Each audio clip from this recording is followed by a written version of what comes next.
here the grand winner of Ginoong Laguna 2025 from Cavinti, Charlie Katupig.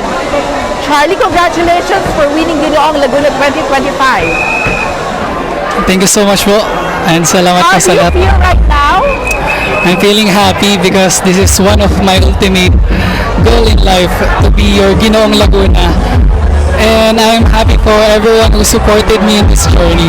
Sino unang gusto mong pasalamatan? Of course, I would like to thank God first, and also the people who supported me in this journey. My family, my friends, my QN mentor, my handler, my manager, and sa lahat ng tao na tumutulong sa journey kong ito. Maraming salamat po. Charlie, are you a student or are you working or still? Yes, I'm a student po at Pats College of Aeronautics. I am a graduating student taking a tourism management. Okay, sa journey mo ito, anong pinakamahirap para sa iyo? Pinakamahirap po sa journey na ito, siguro po yung time management. Especially po that I'm a graduating student and balancing academic, and joining in this competition was very hard for me. And yeah. Sinong mga naging closest mo sa competition na ito? Ang pinaka naging close ko po sa competition na ito ay si Zach Prakali ng Santa Rosa City.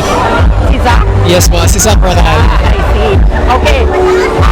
During the final tour, kayo ni Kalawan, no?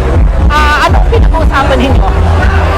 Pinag-usapan po namin na hindi po namin ine-expect yung ganitong sitwasyon, and kung ano man po ang maging kapanalo namin, runner-up man o maging title, magiging masaya po kami sa kung anong magiging resulta.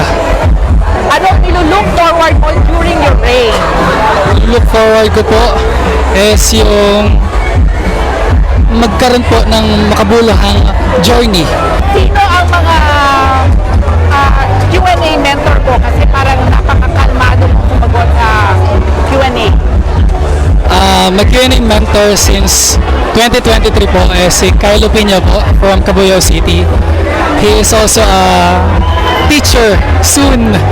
And nakakatawa po kasi sa kabila po ng paghihirap niya, ng pagre-review kasi magbo-board na din po siya, hindi niya po ako pinabayaan sa journey ito, at buong puso niya po na binigay yung sarili niya para sa competition ito.